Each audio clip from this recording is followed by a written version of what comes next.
संभल ही नहीं बल्कि हर जगह शांति और अमन होनी चाहिए। हमारे मुल्क तभी तरक्की कर सकता है और सब यहाँ पर रहने वाली जितनी कौमें या जितने धर्म के लोग हैं उनकी तरक्की हो सकती है और इसी में सबका भला है।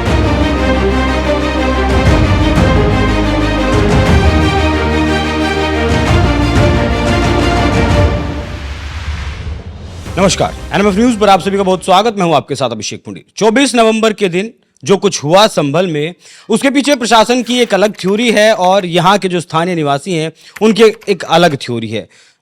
सर्वे करने के लिए कोर्ट के आदेश पर एक टीम पहुंची थी मस्जिद में और वहां क्या कुछ अफवाहें उड़ी, जिसके बाद दंगा हुआ, पत्थरबाजी हुई, पत्थरबाजी के बाद गोलियां चली। नतीजा ये हुआ कि 5 लोगों की इसमें मौत हो गई। लेकिन अब पुलिस की तरफ से एफआईआर दर्ज की गई है संभल के सांसद जियाउर रहमान बर्क के खिलाफ और जो यहाँ के विधायक हैं उनके बेटे के खिलाफ। तो आज हम बात करेंगे जियाउर रहमान बर्क के पिताजी ममलुकुर रहमान बर्क से, जो सीनियर लीडर है समाजवादी पार्टी के, कि क्या कुछ रहा के समाज जो पुलिस के द्वारा कहा गया। सर, बहुत बहुत स्वागत है आपका एनएमएफ न्यूज पर। प्रशासन का ऐसा कहना है कि शुक्रवार की नमाज, जो जुमे की नमाज हुई, उसमें जो सांसद हैं उन्होंने भड़काऊ भाषणबाजी की। नहीं, ऐसा कोई बयान नहीं दिया। जो मतलब ये है प्रेस ने मालूम किया था उसी का जवाब दिया और कोई ऐसे भड़काऊ भाषण कोई नहीं दिया। देखिए सर, वहाँ एक जो पुलिस वालों का कहना रिपोर्ट में कि उनके द्वारा कहा गया कि हम इस देश के मालिक हैं, मस्जिद थी, मस्जिद है, मस्जिद रहेगी और मस्जिद की हिफाजत करनी है। तो हिफाजत किससे करनी है? सिर्फ वहाँ तो सर्वे हो रहा था ना। मस्जिद की हिफाजत करनी है मतलब ये है कि हमें इसके बारे में चाहे कोर्ट जाना पड़े या हाई कोर्ट, सुप्रीम कोर्ट, हर तरीके से हमें इसकी हिफाजत करनी है। हाँ। तो सर, ये हिंसा क्यों, मतलब इसका कारण क्या रहा जो इतनी हिंसा भड़की, पत्थरबाजी हुई? ये पहले दिन तो कोई वारदात नहीं हुई 19 नवंबर में कुछ जी, लेकिन मतलब ये दूसरा सर्वे जब एक सर्वे मुकम्मल हो गया, आपने कंप्लीट कर लिया, तो उसे दूसरे सर्वे के चे में मानी दारत, दूसरे सर्वे के क्या मानी है? और वो भी डीएम के हुक्म से, कोर्ट का हुक्म ना, डीएम इसमें मुलव्विस हैं। डीएम के उनकी साजिश थी और मतलब यह है एडमिनिस्ट्रेशन की। और एक दिन पहले सब पूरे संभल को छावनी बना दिया गया और जामा मस्जिद के परिसर को, कि भाई तो इससे तो एडमिनिस्ट्रेशन के ज़हनियत का पता लगता है। लोगों में भ्रम पैदा हुआ और ये हुआ कि भाई हमारी मस्जिद को ख़तरा। तो इसलिए जब वो टीम आई भी ऐसी सुबह के वक्त जबकि लोग सो रहे होते हैं, 8 बजे तो लोग हाँ। अच्छा, वैसे भी टाइम होता है तो वोटिंग का भी टाइम होता है, तो मतलब 5 बजे तक ऑफिस टाइम, 10 से 5 तक का होता। तो मकसद ये है, ये इसमें पूरा जिम्मेदार एडमिनिस्ट्रेशन है और पुलिस है। और जय श्री राम के नारे लगाए गए। ऐसे नारे लगाने की क्या जरूरत? किसने लगाए सर जय श्री राम के नारे? जय श्री राम के नारे पुलिस के साथ, और वो जो अधिवक्ता हैं विष्णु शंकर जैन, हाँ, उनके वहाँ के वो जो कोर्ट ईस्ट के लोग थे, हाँ, उन्होंने लगाए और पुलिस मौजूद। किस वक्त लगे सर ये नारे? ये नारे सर्वे के बाद लगे। सर्वे करके जब टीम जा रही थी तब रही कोतवाली तक ऐसे ही पुलिस उनके साथ गई और उन पर नो एक्शन। और इधर मुसलमानों पर लाठी यानी कि बरसाई गई। अब जब लाठी मुसलमानों पर बरसाई गई तो लाठी मुसलमानों ने उधर से पथराव किया। पथराव के जवाब में पुलिस ने फायरिंग की और ये नहीं देखा, अंधाधुंध फायरिंग करी कि भाई इसमें कितने मारे जाएंगे। बतला तो 6 कैजुअलिटी गए हैं ना 6, लेकिन इससे कहीं ज़्यादा बतलाई जा रही हैं जिनका अभी पता नहीं दिया जा रहा है। और मतलब ये 1976 में ये सेंसिटिव संभल बहुत सेंसिटिव जगह है। इसी मस्जिद पर राइट हो चुका है। एक शख्स रात में घुसा था मस्जिद के अंदर, वहाँ के इमाम जो थे वहाँ सोते थे, अच्छा, वो जल चढ़ाने के लिए वहाँ पर, हाँ, तो इमाम साहब से उसका मैंने बोले ये तो मस्जिद है यहाँ के, इससे ये नमाज के लिए है ये तो काफ़ी उनसे वो हाथापाई हुई, वो तो उन्हें इमाम साहब को शहीद कर दिया, तो उस पर राइट हुआ है। जो जला दिया था मस्जिद के अंदर, मस्जिद के अंदर जला दिया था। हाँ, वहाँ उन्हें इमाम साहब को मतलब ये पहले तो मारा पीटा गया और फिर उनके बड़ा धारदार चीज से उसे काटा गया और उन्हें शहीद कर दिया गया। उनकी कब्र आज भी वहाँ मस्जिद में है। उसके बाद कुछ संभल में कोई धार्मिक उन्माद फैला या नहीं? उसके बाद तो नहीं फैला उसे, लेकिन मतलब ये सेंसिटिव जगह है, और जहाँ इस बात पे एक ऐसा राइट हो चुका है, तो मतलब ये आप उस जगह को क्यों और ऐसा कर रहे हैं, दोबारा एक मरतबा सर्वे करा करके साहब दोबारा होगा और ये होगा वो होगा, और जबकि एक कहीं भी एक सर्वे में, पहले सर्वे में भी सर्वे में मतलब ये है नामो निशान मंदिर का नहीं मिला। तो फिर भीड़ जय श्री राम के नारों से भड़की या पुलिस ने लाठी चार्ज किया तब भड़की? पुलिस ने लाठी चार्ज किया, हाँ, तब भड़की भीड़। जय श्री राम के नारों से नहीं भड़की? जय श्री राम के नारे लगाए बाद में इन्होंने, जब निकलते वक्त, तो उस वक्त पथराव और ये चल रहा था, गोली।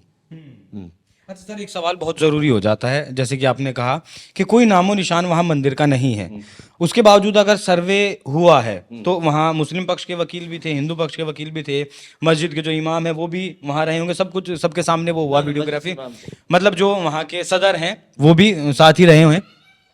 तो जब कोई नामो निशान नहीं है तो वो जो लोग वहाँ इकट्ठा थे आराम से सर्वे हो जाने देते, वो तो कोर्ट में ही फैसला होगा बात का। की तरफ से तो पहल हुई है, अब आप पहल तो पुलिस की तरफ से हुई है, पुलिस की तरफ से हुई है, तो और इतना पहले एक दिन पहले से छावनी बना देने का क्या मतलब था? आप ही ने कहा कि सेंसिटिव इलाका है, हैं? आप ही ने कहा सेंसिटिव इलाका है। इलाका है, लेकिन मतलब यह है इससे तो और ज्यादा भ्रम पैदा होता है।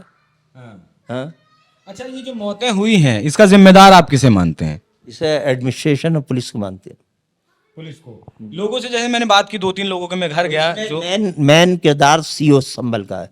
सीओ संभल के बारे में बहुत लोगों ने बात की, अनुज चौधरी जिनका नाम है, उनको फ्रैक्चर भी है, शायद उनको चोट भी आई है, नाम का खुद ही करा लिया है। अच्छा, इस भीड़ ने हथियार लूटे, पुलिस के मैगजीन लूटी, हथगोले जो मतलब आंसू गैस के गोले थे वो भी लूटे गए, ऐसा भी पुलिस ने अपनी एफआईआर में लिखा है।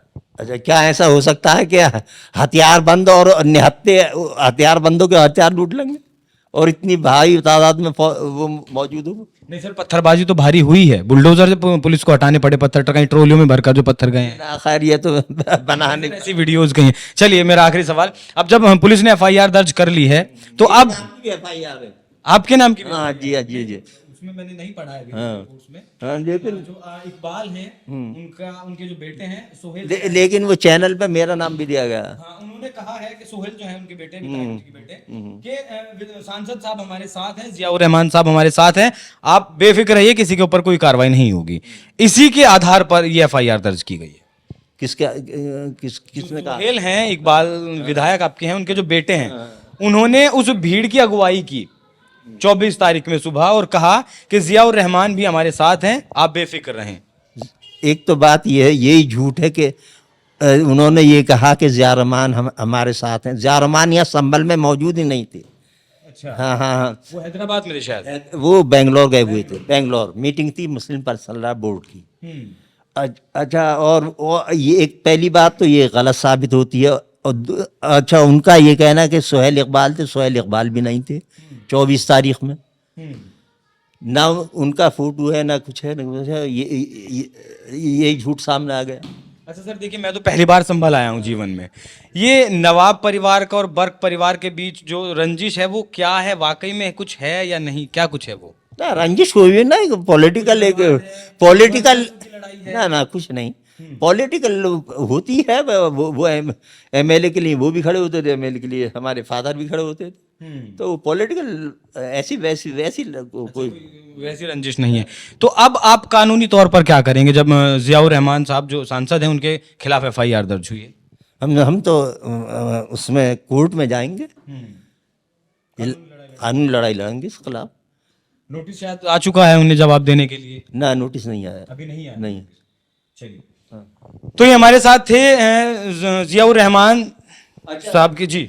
हाँ, तो मतलब मैं ये कह रहा था कि आज अगर अमन कायम करना है तो इन गिरफ्तारियों को रोकना होगा। अगर संभल का अमन चाहते हैं, पुलिस या एडमिनिस्ट्रेशन संभल का अमन चाहती है, तो ये गिरफ्तारियां जो हो रही हैं बेकसूरों की, जो भी सड़क पर निकल रहा है उसे गिरफ्तार किया जा रहा है। 25 लोगों की गिरफ्तारी हुई है और एनएसए के तहत बताए जा रहे हैं 200-250 गिरफ्तारियां हो गई। पुलिस कम बता रही है। रिपोर्ट में जो आएगा हाँ, के आधार पर बात करेंगे कि 25 लोगों को गिरफ्तार किया गया और उन पर एनएसए लगाकर कार्रवाई की जाएगी। तो जैसा कि आपने जी आप एनएसए लगा लो, सब तो उनका ही है, हुकूमत भी उनकी है, एडमिनिस्ट्रेशन भी उनका है, और मतलब ये है सब एनएसए लगाने वाले भी उनके, कुछ ही लगा लो। जमहूरियत तो है ना, जमहूरियत तो रस्मी नाम की रह गई है। आपने कहा कि संभल का अगर अमन चैन कायम रखना है तो आपको ये मुकदमे वापस लेने पड़ेंगे, लेकिन यहाँ का हिंदू तो पहले ही डरा हुआ बैठा है। यहाँ का हिंदू तो पहले ही डरा हुआ है। मतलब क्या होगा ऐसा जो अमन चैन यहाँ का? नहीं, हिंदू का डर हुआ? हिंदू आज तक मुसलमान ने कोई किसी हिंदू के साथ कोई जाति की हो तो उसकी मिसाल को बता दी है। नहीं, मैंने लोगों से बात की तो उन्होंने कहा कि हम बहुत अमन चैन से रहते हैं। हाँ। लेकिन 80% हम मुसलमान हैं, 20% हिंदू हैं, तो कहीं ना कहीं दबकर हमें रहना पड़ता है, ऐसा लोगों ने कहा। देखिए अब बहुत सी जगह ऐसे मुसलमान हैं कि 10% मुसलमान है, 90, तो अब वो कहने लगे कि हमें दब के रहना पड़ता। तो आपकी तरफ से क्या कार्रवाई की जाएगी अगर ये मुकदमे वापस नहीं लिए जाते हैं? हम इसमें कोर्ट में जाएंगे और उसमें अपनी बहरहाल सबूत देंगे कि भाई ये जो पुलिस ने जो कार्रवाई की है हमारे, ये गैर कानूनी है और ये इसमें सरासर झूठ है। हाँ, और ये जो पुलिस की गोली से लोग कत्ल हुए हैं, उन पर गोली चलाई गई है, इन पर कत्ल का मुकदमा चलाया जाए, कत्ल का मुकदमा पुलिस वालों के ऊपर चलाया जाए। हाँ, तभी ये आपकी मांग है प्रशासन से? ना प्रशासन, सरकार क्या करेगी? ना प्रशासन करेगा ना सरकार करेगी। हम तो हाई कोर्ट का दरवाजा खटखटाएंगे। कोर्ट से अभी मांग करेंगे कि इन लोगों को जो गिरफ्तार किए गए वो छोड़े जाएं और जो इन मौतों के लिए जिम्मेदार पुलिस वाले हैं, जिन्होंने पुलिस वालों ने गोली चलाई है और इन कैजुअलिटीज की हैं, हाँ, उनको कातिल के जुमरे में रखा जाए और उसके दफा के मुताबिक उन पर कार्रवाई की जाए। अच्छा सर, ये जहाँ के संभल के जो जिलाध्यक्ष हैं फिरोज खान साहब, मैं उनसे भी बात करके आया हूँ अभी कुछ देर पहले, तो कहीं लोगों के भीतर ये डर तो नहीं है कि जो बाबरी शहीद हो गए जैसा कि कहा जाता है और ये मस्जिद भी शहीद हो जाएगी? हाँ, यही डर है कि जैसे बाबरी मस्जिद को शहीद कर दिया गया बगैर किसी कानून के ही, बगैर किसी कोर्ट के आर्डर के ही, पब्लिक ने जाके, बीजेपी की, आरएसएस की पब्लिक ने जाके उसे शहीद कर दिया। अब उनके ऊपर कोई मुकदमा नहीं, कुछ नहीं, कोई कार्रवाई नहीं। कार्रवाई है तो सिर्फ मुसलमानों, वहाँ अर्थ गिरती है तो बेचारे मुसलमानों पर।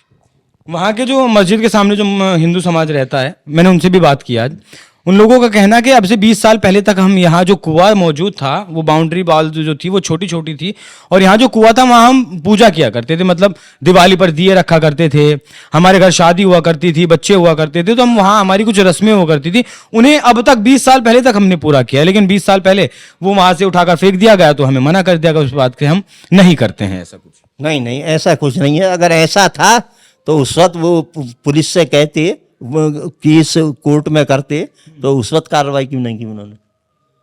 ऐसा नहीं था। हाँ, अगर ऐसा था तो उसने उस वक्त उसकी कंप्लेंट क्यों नहीं की, उस वक्त अदालत में क्यों नहीं गए?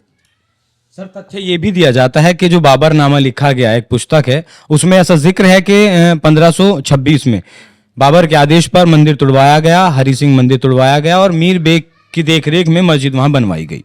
नहीं, ये सरासर गलत है और कोई ऐसी बात नहीं। लिखित में है सर ये? नहीं, अब लिखित में अब अपने आप कोई लिख लो तो उसका तो कोई जवाब नहीं। इतिहास में ऐसा कुछ नहीं हुआ? नहीं, इतिहास में देखिए, जितने औरंगजेब पे या मुगल बादशाहों पे, बाबर पे इल्ज़ामात लगाए गए जाते हैं, बेबुनियाद हैं, और ये सिर्फ मुसलमानों के खिलाफ ये नफरत की भावना हिंदू भाइयों के दिलों में पैदा करना है, ताकि ये इलेक्शन को जीतने के लिए बीजेपी की हिंदू भाइयों को एक किया जा सके। ये सिर्फ मफाद परस्ती है और इसमें ही हिंदू मुसलमानों को ये लड़वा कर जो है ये इनका अपने मकसद को पूरा करना। चुनाव जीतना चाहते हैं, जैसे बटेंगे तो कटेंगे का नारा दिया गया। जी हाँ, जी हाँ। इनका तो कुछ बिगड़ेगा नहीं, इनका मंशा पूरा हो जाएगा। अच्छा, इस नारे का असर पड़ा हिंदू समाज के ऊपर? इसका ना इसका आम जनता पर कोई असर नहीं है। महाराष्ट्र में बहुत अच्छी जो है मायावती को जीत मिली इसी नारे। हाँ, लेकिन ये अब सेंट्रल गवर्नमेंट उनकी है तो धांधली से हो। बहुत बहुत धन्यवाद आपका, आपने हमें वक्त दिया इतने बिजी शेड्यूल में। तो ये थे हमारे साथ जियाउर रहमान वर्क जो सांसद है संभल के, उनके पिताजी। हर ज्यादातर जो सवाल उठ रहे हैं, जिस तरीके से पुलिस का आरोप हो, जनता का आरोप हो, सभी पर हमने जानने की कोशिश की और सर आपने जो है बड़ी बेबाकी से जवाब भी दिया। तो चर्चा कैसी लगी आप कमेंट कर जरूर बताइएगा। धन्यवाद।